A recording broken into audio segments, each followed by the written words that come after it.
it's just sitting there. But I mean, you've given us a very broad description of how it operates. So I was curious as to how you gained all that knowledge as to how it operates, because So every question he asked you, you were pretty proficient on the answer. The technology, I have been working with this technology since 2012. 2012. 2012. So are you an engineer? So if you would, if one of the exhibit had renewable oil international ROI picture on there, and it said patent pending, that was the company that I started with. Okay. Yes, sir. I think the only thing, I just want to make sure that that last Exhibit F was admitted. It was. Okay. Apple's F was admitted. Correct. Mr. Kathuria, how exactly are you affiliated with International Biorefineries? I am 90% owner of that. It's your company, it's fair to That's say. right. And that company is also referred to as InBio, is that correct? That is correct. And InBio received a grant from the Department of Agriculture, a $1.9 million grant back in 2020, is that correct? That's correct. Okay, and that grant was from the Animal Waste Technology Grant Fund, I think that's what it is? Correct. Yes, that's what it is. Is that money the same grant that is allowing you to build this facility on the property where you're doing it now? So the grant is allowing me to bring all the equipment and assemble and do that, but the farm is purchased by me personally as Kathuria Farms. So I So guess, there's no grant money for the farm. so when you were awarded that grant back in June 2020, did you own the property where you're intending to put that equipment now? No. So when you were awarded that grant, what property was that intended to be for? So that was for Elysian Farm. That's where we initially started.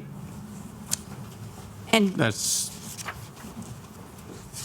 so were you ever able to get this type of processing facility up and running at Elysian Farm?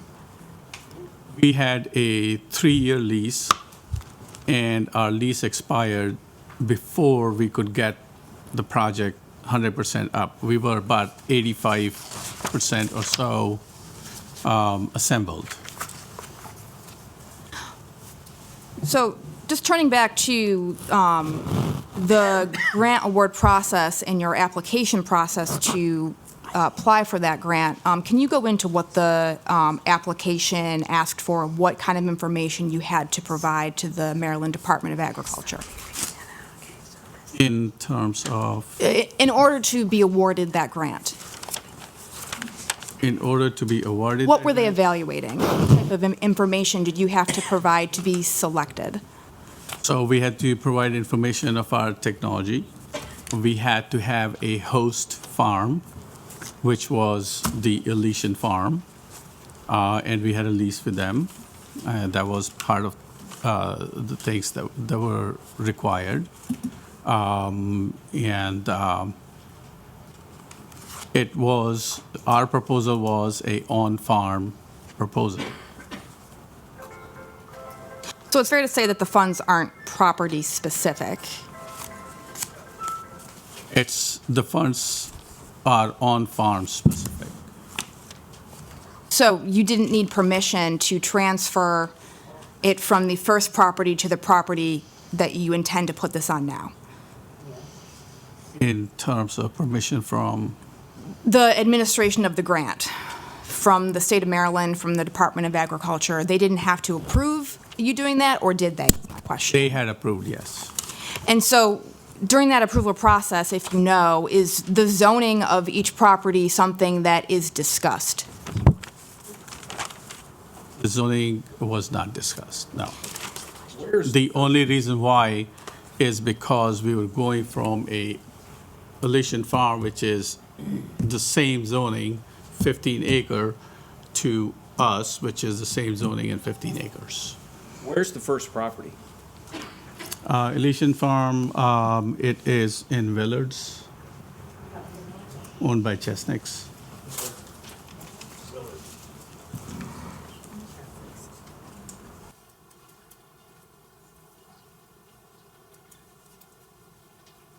The Willards, Yes, sir, so it's still Wicomico County. that is correct.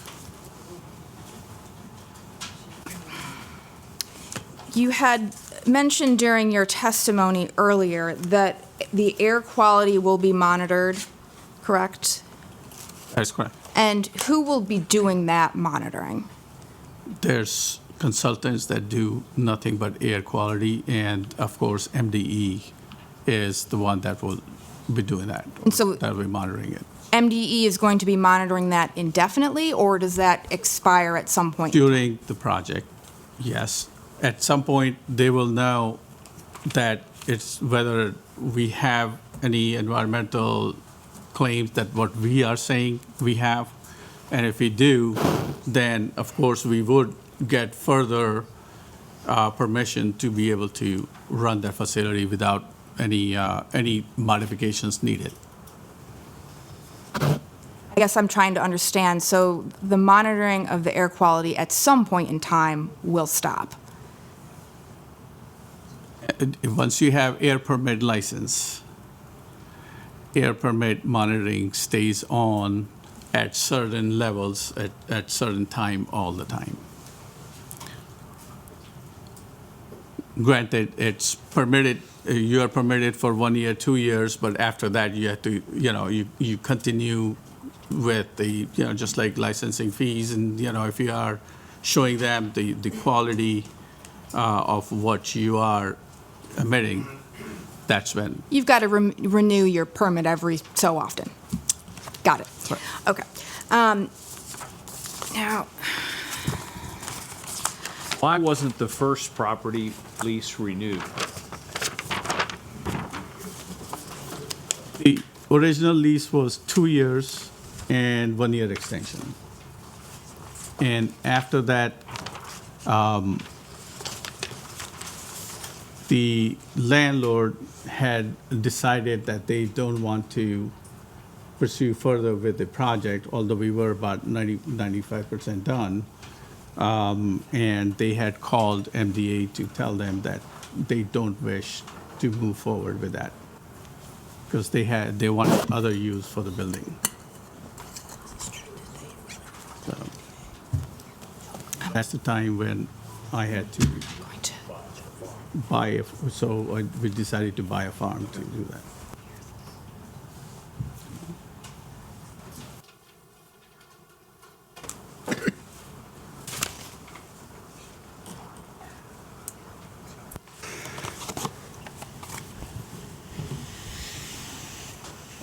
Mr. Thuria, this is marketing material related or for your company, Bio.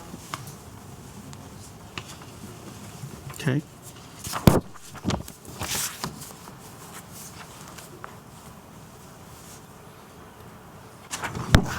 Sounds like it. Are you familiar Yes, with that? yes. Did you say that that's, okay. That is. I would ask that this be received as exhibit, I think it's N.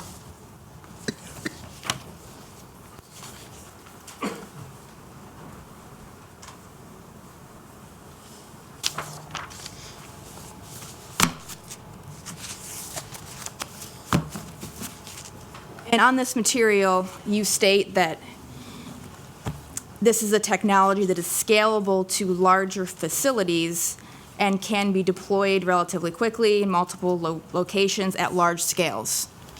Is that correctly stated on here? Yes.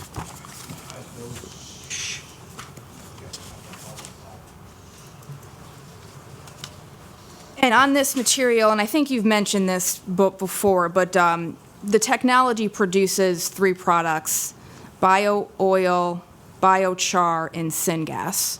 And are those 3 products that would be produced at the facility at this property? That's correct.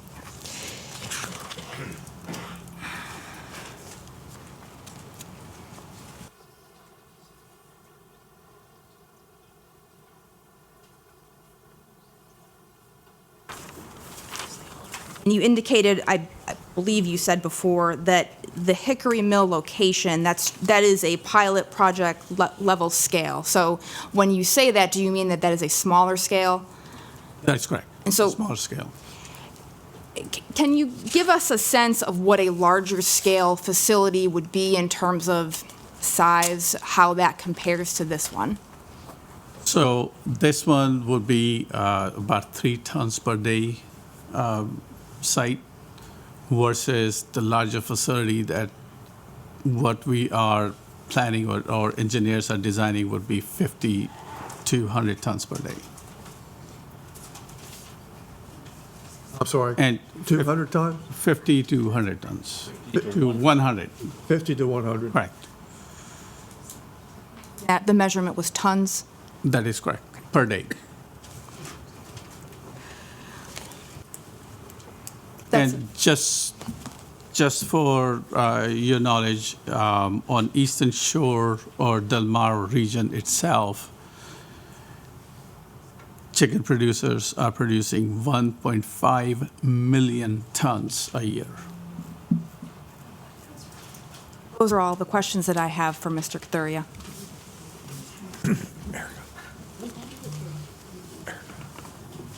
Any similarity to what Purdue does in Delaware, than what you're talking about? That's a totally different process. So that technology is called biodigester, which does require adding water to it. Our technology does not. And what they do is they take methane out, and then you have the leftover that goes into compost. You're up. Mr. Kathuria, your prior property, you had a dispute with the owner and your partner in that business, right? The owner and partner in the business? The landlord. Oh, The landlord, that, yes. Okay, so in your dispute with the land owner, did that result in a Maryland Department of Agriculture report against you? No. They called the Maryland Department of Agriculture to inform that they do not wish to move forward. Well, specifically, they called to complain about your operation, right? They called to say they do not wish to move forward. For the grant purpose? No, for leasing us for additional time. So they called the Department of Agriculture and they told them that, not related to the grant, that they no longer wanted your facility built on their property, right? That's correct. And after that dispute, you became the sole patent holder for the biorefinery technology. Is that right? I think you are you're confusing apples and oranges. The patent, the technology, Who is the current? Let him answer the question, please. So if you're talking about the technology and the patents, if that's the dispute you're talking about, that was, as I mentioned last time, I've been with this since 2012. And yes, I invested in a company that went bankrupt, and I ended up purchasing or taking over the assets because I sued them for that. So after that lawsuit, you are now the patent holder, is that right? That is correct. And you're the sole patent holder? No. Who else is a patent? International Biorefineries is the sole patent owner. And are you a 90% owner of International Biorefinery? That is correct. Now, after that earlier dispute with your landlord, you already had an air permit at that other facility, right? That is correct. And you're familiar with that air permit, I believe it's permit number 450347-9-0200. I'll take Lot of your word. numbers. I'll take your word for it. Yes, we had the air permit. So I previously showed your counsel its interested parties exhibit I, and will now move for its admission. got something to submit? I previously tendered it to Mr. Illuminati, it's exhibit I. I don't Oh. believe there was an objection on the floor at that time, but I'd like to now move for its admission. Do you have, are you looking there, Is Mr. that part Showalter? of your big, long Yes. list of? Yep. Yes, as Exhibit I. You should probably say what it is so you can authenticate it. That's the air It's the permit. one I just read the number for. Was your question that that was the permit for his prior facility? Yeah. Okay, that's not correct, I don't think. Well, He that got a Permit, permit was later transferred to your current facility, is that right?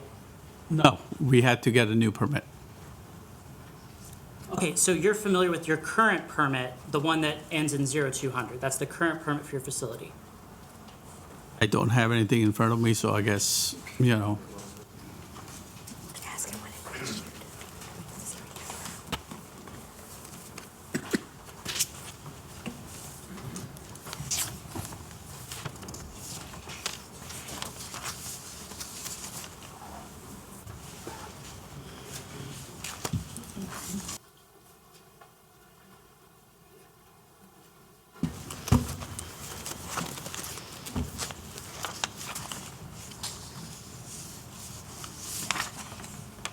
yes, that is correct. Okay, now that permit, it was on page 2 of that permit, it says it's an application for processing or manufacturing equipment, right?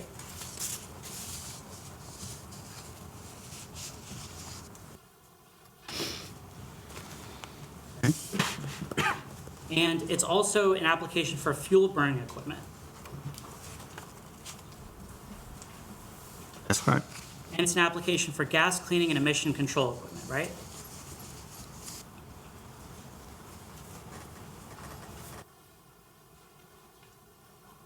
Okay. Now, this earlier farm, what zone designation did it have? Same A1. The same A1, but you never received approval from the zoning board to operate the farm, right? To operate the biorefinery? We got the approvals what we were asked to get at that time. But you were never operational, We were never operational. and you never had authority from the But- county to But we operate. were 85% completed.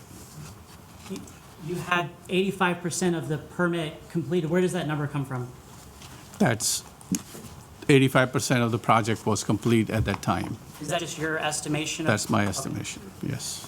So now, the current technology that you're operating, it's supposed to create an alternative to current litter disposal, right? That's correct. Okay, now, current litter disposal involves, for example, land application. Now, in land application is the process of returning that manure, the phosphorus, the nitrogen, to soil to help farmers grow crops, right? Yes. You're familiar with that process. I am very familiar with the process. I'm also familiar with all the issues that Chesapeake Bays have because of the phosphorus. We'll talk about the phosphorus issues, but another alternative that doesn't have a phosphorus issue is simply sending it to a landfill, right? What's going to happen in landfill? Well, that's not my question. Landfill is an alternative to land application, right? That's not the alternative. Maybe Landfill, not in your opinion, but litter can be sent to a landfill, right? I don't believe so. You're not, Maybe, you're not aware, or you don't? I'm not aware of it. If there is any, if you can take it to the landfill in that mass quantity, yeah, I don't know. So let me just, so you created this technology as an alternative to other forms of disposal. And one of the problems with bringing it to a landfill is the tipping fee, right? Okay? So if you're operating a Maybe. chicken facility, you have to pay the landfill to dump it there, right? If they charge tipping fee, yes. Sometimes tipping fees go up, right? Okay. But a The- landfill is away from other people's homes, right? You know where the Salisbury landfill is? It's right here. It's not away from people's home. It's literally 4 miles from us, But it has zoning approval to be there. okay? And individuals can choose whether or not they want to live next to the landfill, right? Okay, Maybe. And if someone wanted to open a new landfill, people could talk to the board and discuss it, right? Do you have any expertise dealing with landfills? I have no expertise in landfill. I guess, you can ask me whatever, but, Chairman, can you open the door to this? He's talking about why this is an important technology. I'm merely trying to but compare the You're alternatives. really missing the point on landfill. I mean, I go to landfill once a week, and Right. I've never seen chicken manure dumped there yet. Now, throughout Georgia, where chicken production is incredibly concentrated, you mentioned shipping it down south. In Georgia, they actually send it to landfills, right? That's an alternative that your technology is trying to avoid. I don't live in Georgia. I have no idea what happens in Georgia. All right, now I'd like to talk about what was previously admitted as Exhibit E. Now, you wrote a letter to the mayor of, the former mayor of Salisbury, right? Did I write a letter? Probably, I don't know. And As his position as former mayor or his position for the state of Maryland? as his position as former mayor. Okay. Now, Okay. he actually originally supported your operation, right? That's correct. And you would recognize a copy of that letter if I showed it to you? At this point, we're going to move for the admission of what was previously entered as interested party Exhibit E. Just in that stack. Is that fair and accurate copy of that letter?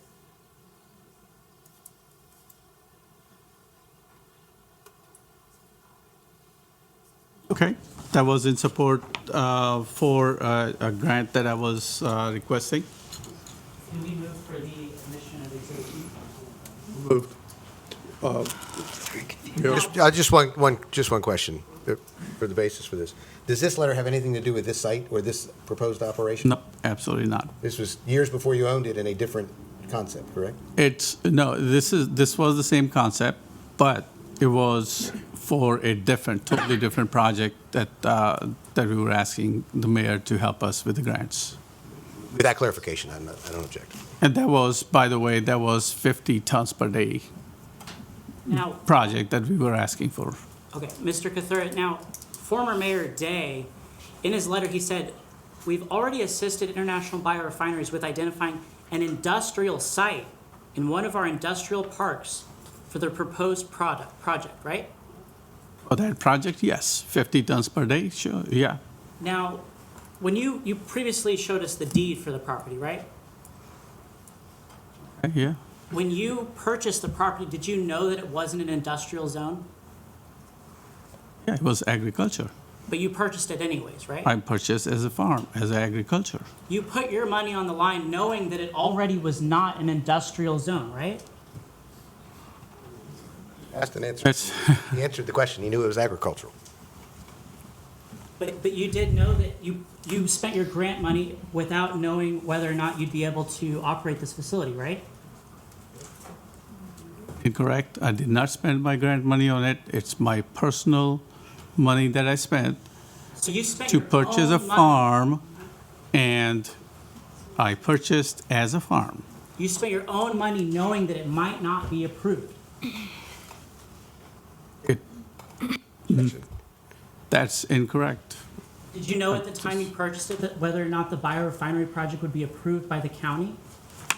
I was going from one site exactly the same within the county that was previously given us the permit to do that, use exactly the same thing, 15 acres versus 15 acres, A1 zoning versus A1 zoning, and that's what I was going at. And yet your prior project, the 50 ton per day, was being located in an industrial park, right?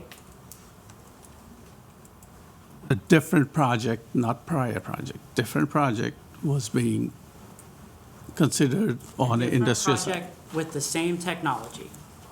with the same at scaled up technology.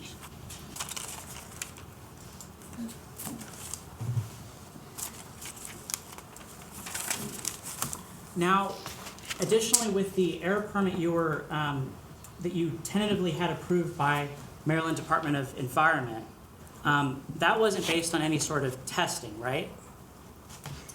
That's based on the numbers that were given to them.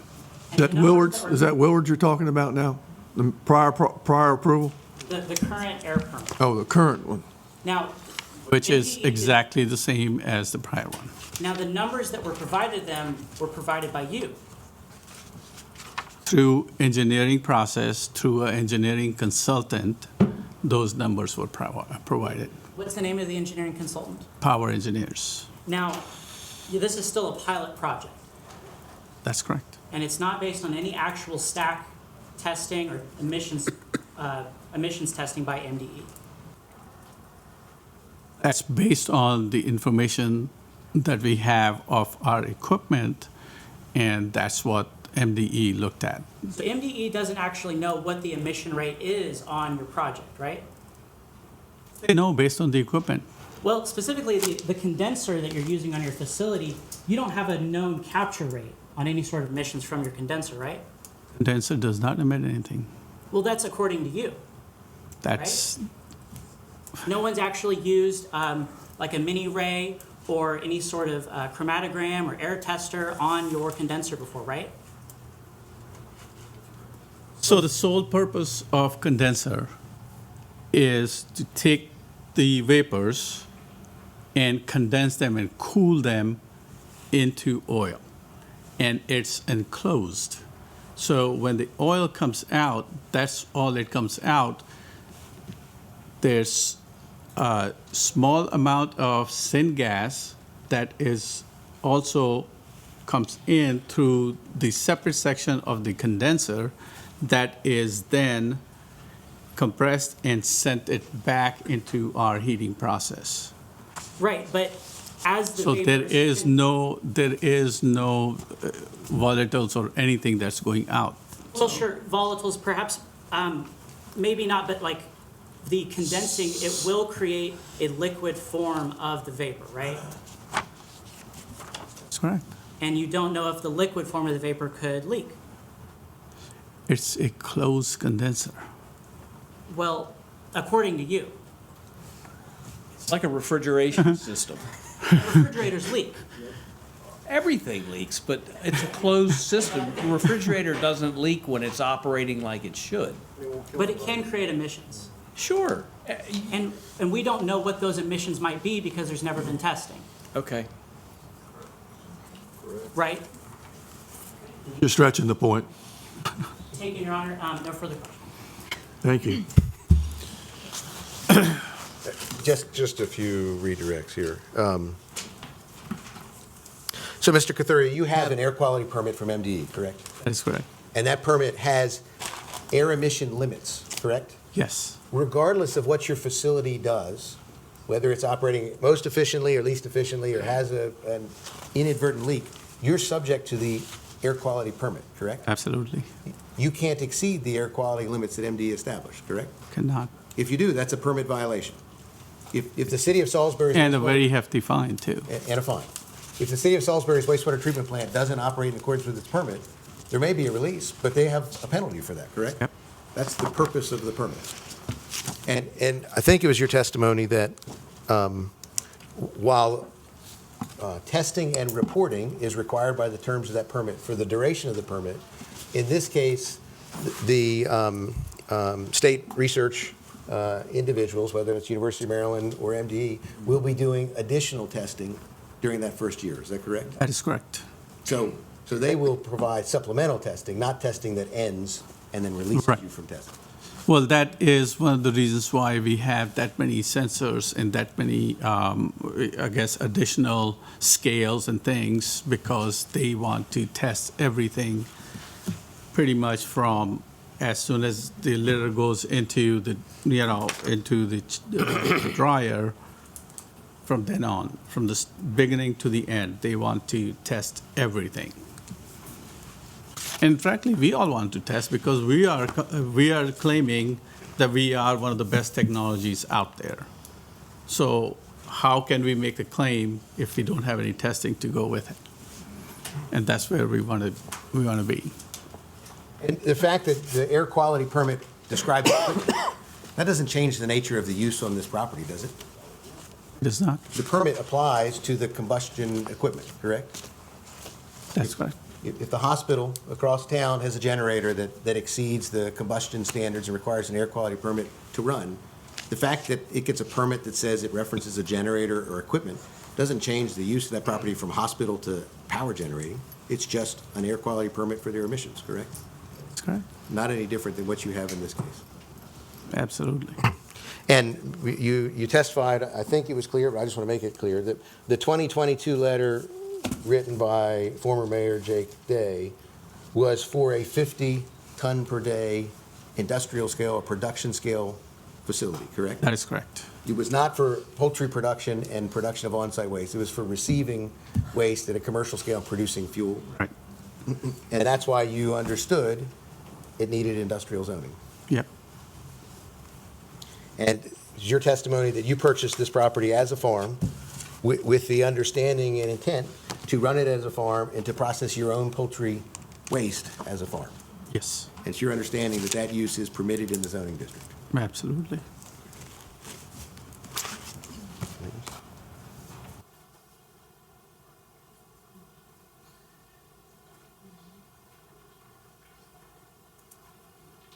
I don't have any further questions. You mentioned that the capacity of the equipment was 3 tons a day of litter? Is Yes. that correct? Yes. What can be produced by the chickens on site? Is it 3 tons a day? Is it less than that, or? So the chickens at this time, the houses that we have, as I was explaining earlier, they're about 2 foot high, to the fact that they have boarded from outside so that they can, when they open the door, litter doesn't come out. For that reason, we feel that just in one house, the litter will be about 500 to 800 tons.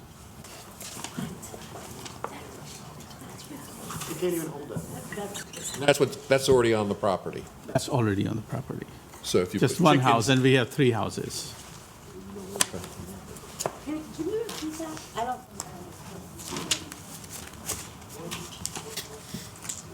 One house, 500 tons? Really? Okay. Must be a magical house. Just following up on some of the questions as far as the emissions go, and I'm not so concerned about the condenser. We'll take it that it's closed. But you have a dryer. Is that a rotary dryer, forced air dryer? What kind of a dryer is that? It is the state-of-the-art cyclone dryer. Sorry, cyclone? Cyclone dryer. Yeah, okay. And so is it forced air that's drying the material? It's Heated air? heated air. Okay. correct. And so there must be, I think, I see you have discharge being water or vapor, Vapors. but that airstream has to be treated in some fashion. Where does that airstream end up when it discharges the dryer? So from the dryer, it goes into what we call is the dust collector. So that's where all the airstream goes in. Okay, that's a cyclone. No, after the cyclone dryer. There's another equipment that's called dust collector that Okay. it goes into that. All right. And I'm familiar with some of this equipment, by the way. I manage the Purdue Farm Seaford plant, by the way, with poultry manure. And we had a thing called a core separator, but in any case, even after it passed through the cyclone and the core separator, it had to also be treated for ammonia and for odors. And as a matter of fact, we had a RTO, which was a regenerative thermal oxidator. I learned how to say that word Or some time stack. ago. But, Well, that's- so just using that example, so the airflow has to be discharged somewhere, and is it being, besides dust, and the reason Purdue had that RTO was for odor and to oxidate the ammonia content, and which is the largest part of the fraction for the odor. So what do you Yeah, what do so you have? should we have that issue, we would put the same thing, we'll put a stack on it. MDE will require us to do that. The airflow after going through the first dust separator and then a second dust separator is discharged to the environment. Is that correct? Yes. Okay, okay. So there, I would think if there was going to be odor, that's where it would be.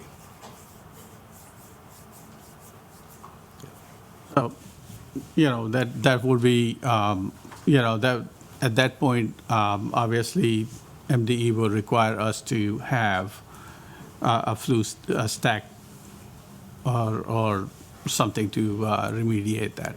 And I'll just have to make this point, as Purdue did, of course, they were in Delaware, and we had to comply with environmental testing all the time, and, it was all new technology, and it didn't work.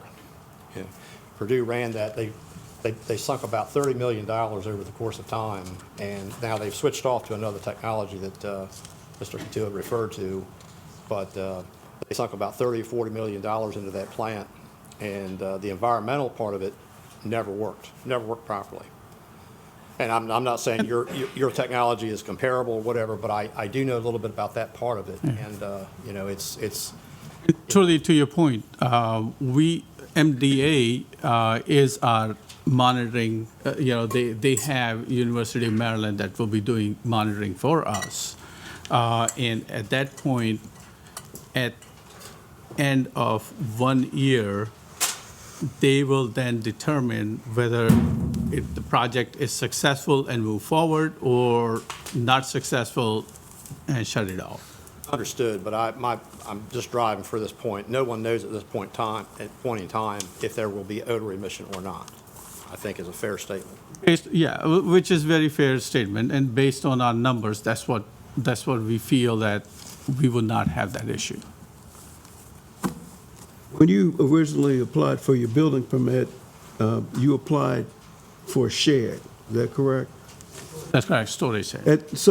But you changed the use. At what point did you decide that you were going to utilize that building instead of a shed to what you were proposing to use it for now? So when we went initially in 2020 to Elysian Farm, it was exactly the same permit that was applied at that time. So when we asked zoning at that time, they said, you just need to have that permit, and that should be fine. Because for the biggest reason is it is a 1-year project. And, after 1 year, it will be decided what to do with it. So when you decided to change the usage of that building, why didn't you go back to the county and let them know that you were going to use it for a different purpose than what it was? I didn't even know that, there was going to be an issue. If I knew that, then I would have done it as when we were putting the permits, we would have done it at that time too. I just didn't, because that's exactly what we did in the prior farm. So, it didn't dawn on me that, okay, well, now it's going to be different.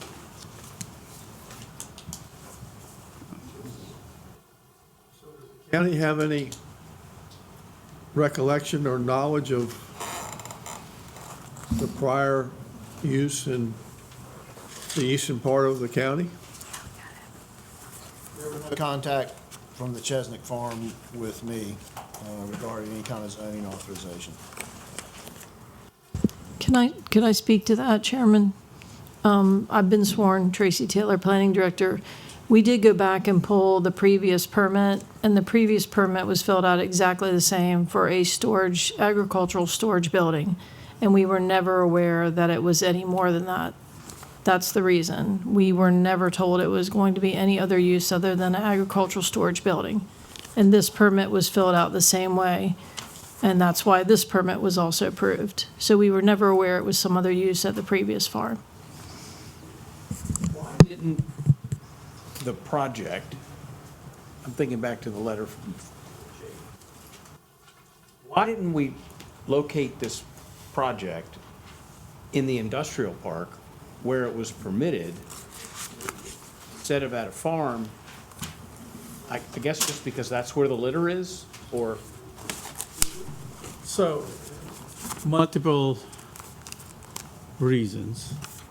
One is, of course, that's where the litter is. And two, the project was, because it's so small, it was an on-farm project by MDA to find a solution to do a larger plant. Would it have, thinking that, okay, it worked in Willards or it worked in the current spot, would then the next step be to scale up in an industrial park or scale up at the farm? Scale up at industrial farm. At the farm? I'm sorry, at industrial site. In an industrial site? Correct. Okay. And that's And then why. truck it in and truck it out? Right, that's why you had that Jake days, because that's what we were going for a larger. Yeah. So I'm sensing that there's not, I'm not feeling a lot of resistance to the project. Probably even that it's a good idea to find avenues like Purdue explored and Seaford, and I mean, we got to do something with this poultry waste because it's poisoning the bay and the air. But the resistance I'm hearing is that it's being done in an ag district, which is the crux of what the planning and zoning department said. But if this was all done in an industrial zone, I don't think there'd be the pushback that we're all hearing and feeling. I think the people would even embrace a new technology to treat a waste product that's all around us on Delmarva. That they can tell you more about what and how they've been doing with biodigester. It was not a easy way into getting into that industrial section either. So there was a massive pushback for that. Anaerobic digesters have been around for a long time. And as a matter of fact, Purdue investigated gasification at the same time that I was trying to make that plant go, myself and a bunch of other people. And this is just my recollection, gasification, which is very close to your process, it seems like it's one step further along the process, was thought to be not economically viable at that time. Now that has been 20 years ago, but what I'm saying is all this technology is new, and I know you've got a lot of confidence in yours, but so did Purdue when they started that.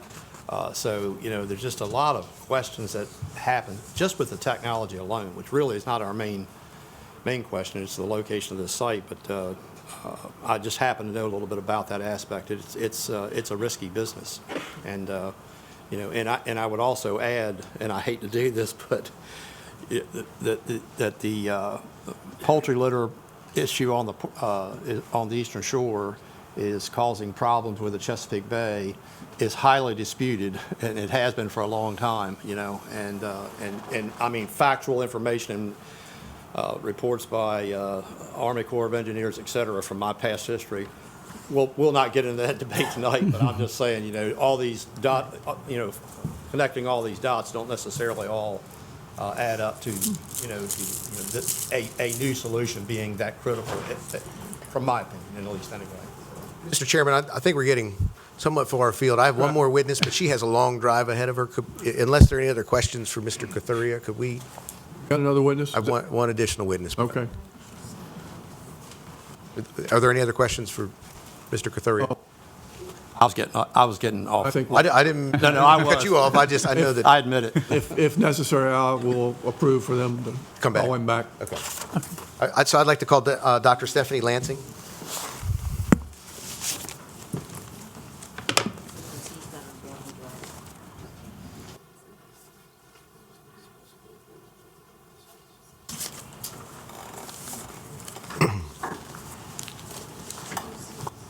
Thank you for your Name, address, been Yes. sworn. Dr. Stephanie Lansing, address 1827 Regents Drive, College Park, Maryland, 20742. That's my work address. and I have been sworn. And Dr. Lansing, there is there's an exhibit that I think was K. I'll provide you with a copy of your letter. It was already admitted by the county staff. Mr. Illuminati, is that the University of Maryland letter? That's correct. That's correct. K? Yes. Okay, so what I've presented to her is a copy of county's Exhibit K. So can you briefly explain your role at the University of Maryland? Sure. So I'm a professor in the environmental science department, and I also have an extension appointment. My extension is twofold. One is I serve as the co-vice chair of the Food System Resiliency Council and work across government agencies to help with food system resiliency.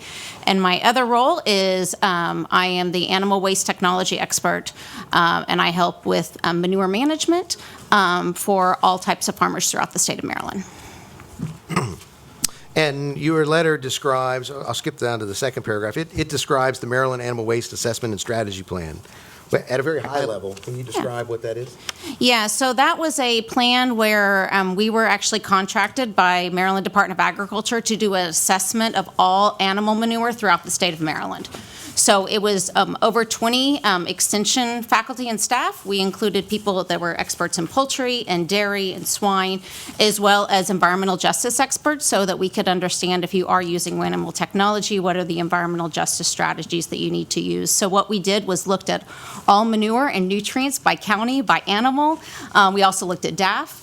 And then we looked at the different animal waste technologies that could be employed and assessed their ability to, their effects on nutrients, effects on greenhouse gases, and financial. We had an economist as well, financial aspects of these technologies. So we looked at composting, anaerobic digestion, manure injection, and then we looked at what we call thermochemical processing. Thermochemical processing is incineration, gasification, and pyrolysis. So all of those are under what we call thermochemical processing. So those were all included in our assessment.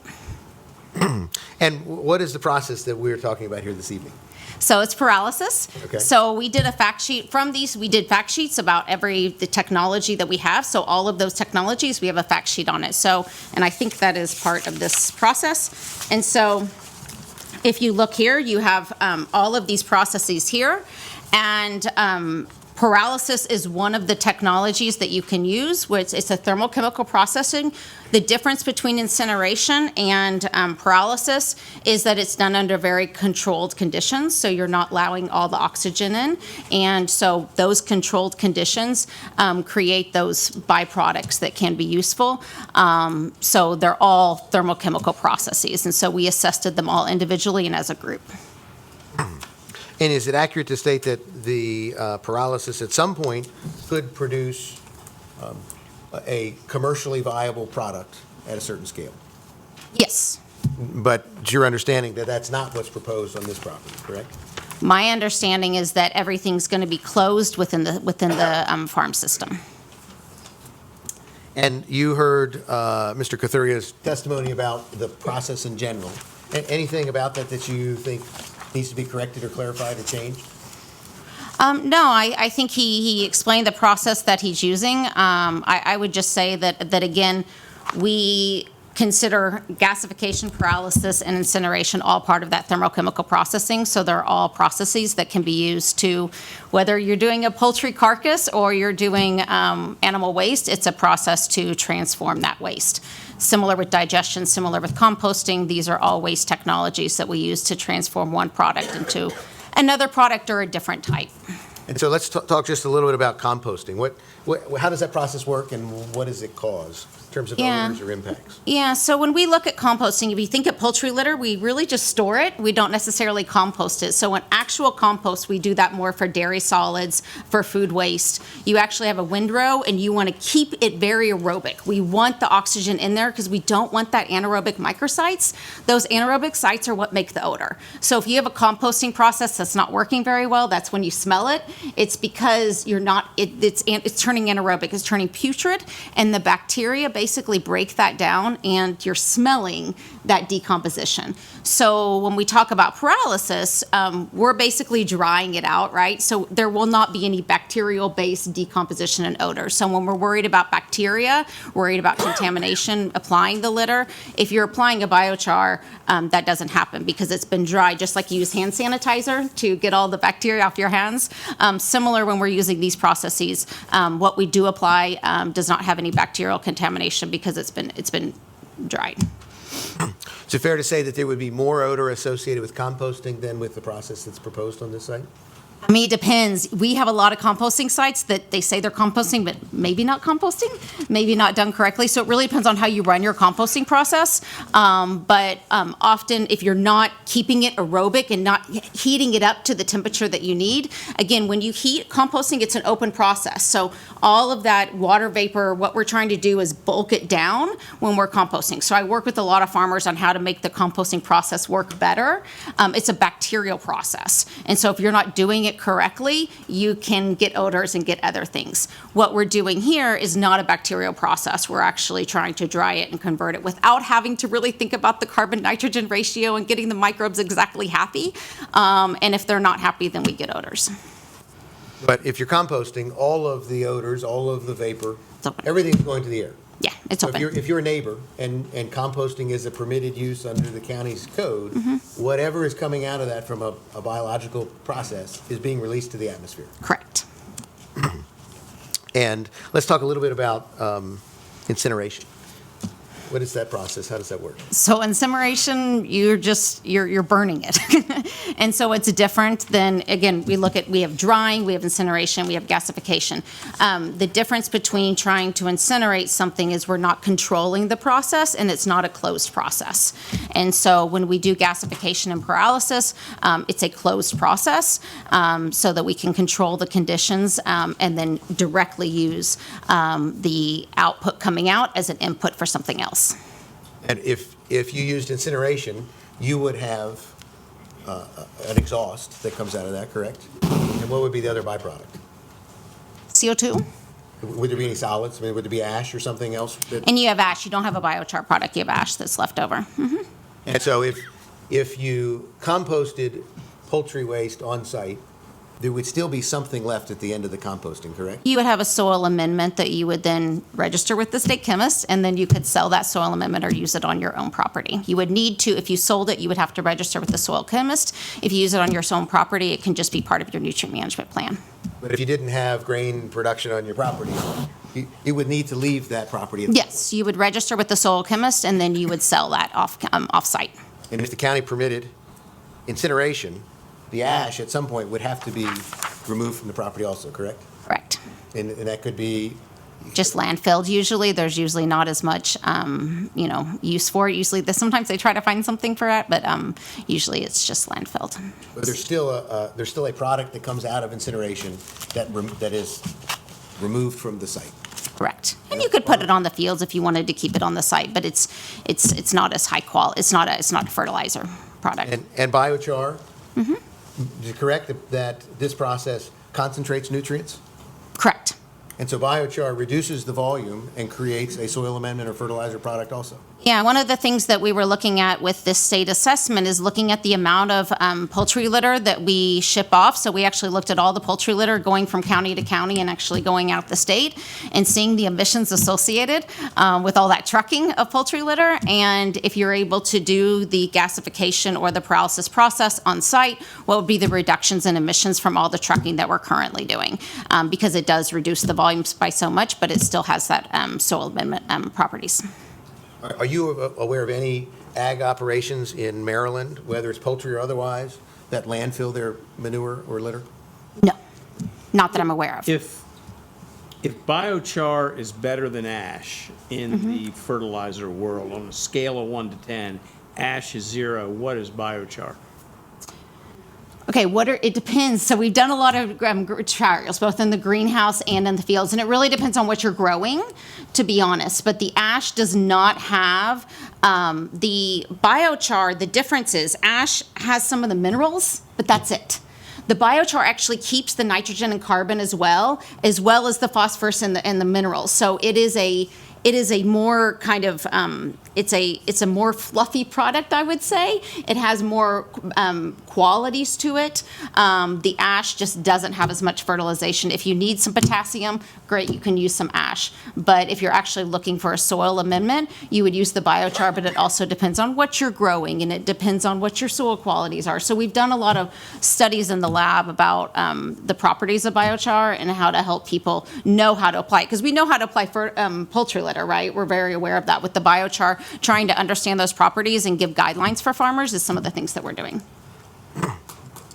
And so if you were comparing composting, which is expressly permitted in poultry houses and in this zoning district, and paralysis, which would you say is better for the environment and why? Which is better?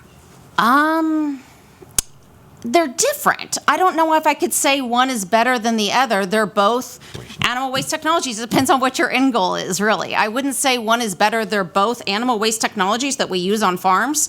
They both create soil amendments. One is open, one is closed. Compost is open. The pyrolysis gasification process is closed. They both produce soil amendments. One does have the renewable energy component. The other one does not. But I would just say they're both animal waste technologies that you can use to transform your manure. I wouldn't say one was better than the other. From a greenhouse gas emissions perspective, you get less emissions from pyrolysis compared to compost, if that's what you're saying. If you're looking at actually putting it on the fields and the agronomic quality, depending on what you're growing, the compost may be better than the biochar, but it honestly depends on what you're growing and how you're using it. So I would say depends. And same question, if you're comparing paralysis to incineration. Oh, well, I mean, we go through this. Incineration and pyrolysis are both thermochemical processes. We evaluated them both, but the environmental impact of pyrolysis is not even close to what you might get from the incineration because it's not a controlled, closed process. So if the county expressly permits incineration and composting, Permits? Okay, authorizes incineration and composting, this is a process that is better than incineration correct. and may have at least less odors than composting. Yes, exactly. It could. I mean, depends. Yeah. And you mentioned environmental justice and trucking. I don't want to labor that, but just could you take a moment or two to talk about the environmental justice considerations of your analysis and why paralysis is really beneficial? So we did. So we looked at the environmental justice. We actually had experts. We had a team of experts that did surveys, focus groups, and interviews around animal waste technology sites to really understand what was the community concerns with these sites and how can you kind of think about where we might site them and what you might do. And one of the largest concerns was the trucking in and out. And so if if the process increases trucking, then there was concern with the air emissions and things that we would get from trucking. Again, when we're talking about a lot of these technologies, they're not really increasing air emissions per se. And so we got more concerns about the trucking and the emissions with trucking than the actual technologies themselves once people understood the technologies and what they were. Because we did focus groups both in English and Spanish, kind of understanding what people understood about these technologies, if they had questions, and then we did pre and post surveys to try to understand their differences. And once they understood about the technologies, trucking came out as the biggest concern. And again, with this operation, there isn't necessarily going to be trucking increases from the operation. And it's really about the trucking coming in. So if you have an industrial site and you're bringing, like we're thinking about DAF, for example, that's a concern because we have the DAF and the trucking coming in. You have the storage of the DAF, which is often open and it has odors. And then the trucking of any kind of what's left over coming out. And so those were a lot of the concerns that we heard were storage and trucking concerns. But again, this is poultry litter being stored normally as it would be stored when you're before you're using it. You're not changing the storage operation with the system that's being proposed here. And if this facility doesn't truck out any oil and it reduces the volume of poultry litter by 2/3, the trucking would be reduced. Yes. I don't have any further questions. Talking about the DAF odor, Can you, Deb, I could go, I've testified in front of, I actually did a lot of the testimony because it was based on the report, the new bill requiring permits for food waste residuals. That was something that came out of the report, that we should have permits on food waste residuals so that we could track it better, because it was really hard for us to track all the DAF because there weren't permitting. So we actually testified to that, and now there is permitting required for that so that we can better understand where it's going, because that was a shortcoming. Let me stop you for one second, just to be clear for the record. There's no DAF here. There's no DAF here. That's a totally different process and a product that has nothing to do with this application. you're up. Thank you. I'll be pretty brief. Sure. I'm referring to your letter marked as Exhibit K, in that you have an attachment titled "Using Thermochemical Process to Handle Agricultural Waste," correct? Just quickly, on page 3, you've described the technology as emerging. Would you say that that's accurate? Yes, we have some in the country, and there's more in Europe and than there are here in the U.S., but it is emerging in the amount of systems that we have. So you also indicate in this, actually, that's my only question. Thank you. Okay, sure. Are there any animal waste products, thinking cows, pigs, chickens, or any other critters, that are more suited to this pyrolysis than others? Yes. So poultry litter, when we did our analysis, when we're thinking about dairy manure and swine manure, we're moving more towards anaerobic digestion or composting of the solid fraction only. When we're doing poultry litter, we're going towards this pyrolysis or composting, because again, you need a drier substrate. So the amount of energy you would need to dry dairy manure to actually do this process would overcome any energy or any outcome benefit that you would get from it. So you need to start dry before you. So there's a lot of these systems actually with corn stover and other switchgrass and other grains that they're using these types of systems. So the Forest Service does it for some of their wood chips.